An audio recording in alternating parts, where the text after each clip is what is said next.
سمندر کا خزانہ، لاکھوں ٹن سالمن مچھلی کیسے تیار ہوتی ہے؟ کبھی سوچا ہے وہ نازک گلابی رنگ کی سالمن مچھلی جو آپ پلیٹ میں دیکھتے ہیں وہ کہاں سے آتی ہے؟ سمندر کے نیچے سے لے کر فیکٹری کی چمکتی مشینوں تک یہ کہانی صرف کھانے کی نہیں بلکہ محنت، ٹیکنالوجی اور حیرت کی بھی ہے۔ آئیے دیکھتے ہیں یہ سمندری خزانہ کیسے لاکھوں ٹن کے حساب سے دنیا تک پہنچتا ہے۔ یہ کہانی شروع ہوتی ہے ناروے کے برفیلے پانیوں سے۔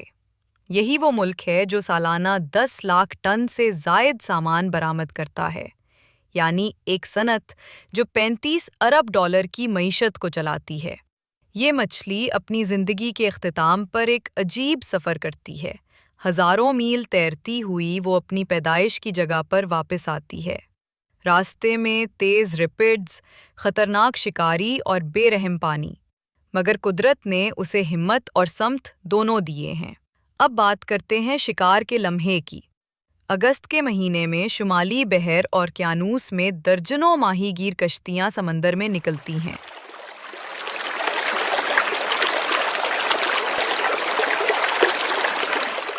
جب سالمن کے جھنڈ کو پہچانا جاتا ہے تو ایک دیوہیکل جال سمندر میں اتارا جاتا ہے۔ چند لمحوں میں سینکڑوں مچھلیاں قابو میں آ جاتی ہیں۔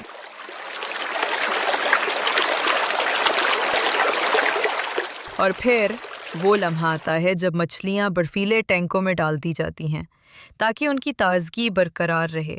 یہی لمحہ ہے جہاں قدرت اور انسان کی مہارت ایک دوسرے سے ملتی ہے۔ اب سفر شروع ہوتا ہے فیکٹری کی طرف۔ یہاں مشینیں خودکار ہیں، ایسی کہ فی گھنٹہ 3600 مچھلیاں پروسیس کر سکتی ہیں۔ پہلے سر الگ ہوتا ہے، پھر ہائی پریشر پانی سے صفائی، اور جدید مشینیں ہر فن، ہر ہڈی کو ناپ تول کے الگ کر دیتی ہیں۔ اس کے بعد ماہر کاریگر ہاتھ سے باریک صفائی کرتے ہیں تاکہ صرف پرچین گوشت آگے جائے۔ یعنی ایک چھوٹی سی غلطی بھی لاکھوں ڈالر کا فرق ڈال سکتی ہے۔ اب آتا ہے وہ مرحلہ جس سے سالمن کا ذائقہ دنیا بھر میں مشہور ہوا۔ یہ ہے سموکنگ کا عمل۔ کچھ سالمن کو 25 سے 30 ڈگری پر ٹھنڈا سموک کیا جاتا ہے ریشمی ذائقے کے لیے، اور کچھ کو 50 سے 80 ڈگری پر سموک کیا جاتا ہے ریشمی ذائقے کے لیے، پر گرم سموک دیا جاتا ہے تاکہ مضبوط خوشبو اور ذائقہ پیدا ہو۔ پھر باریک سلائس، ویکیوم پیکنگ اور 0 سے 3 ڈگری پر محفوظ سٹوریج۔ یہ سب ایک سائنس ہے جس کے نتیجے میں وہ پرفیکٹ سالمن فیلز بنتی ہیں جو دنیا کے مہنگے ترین ریسٹورانوں میں پیش ہوتی ہیں۔ اور آخر میں وہ حصہ جو سب سے زیادہ متاثر کرتا ہے، ہیچری میں نئی نسل کی پرورش۔ سالمن کے انڈے اور سپرم الگ کیے جاتے ہیں، پھر کنٹرول شدہ پانی میں انکیوبیٹ ہوتے ہیں۔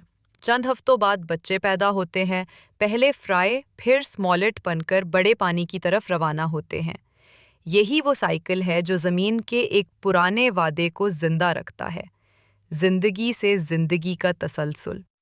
تو اگلی بار جب آپ کسی ریسٹورنٹ میں سالمن کا نازک ٹکڑا دیکھیں، یاد رکھیے گا یہ صرف ایک مچھلی نہیں بلکہ ایک پوری دنیا کی کہانی ہے، ایک کہانی سمندر، مشین اور انسان کی۔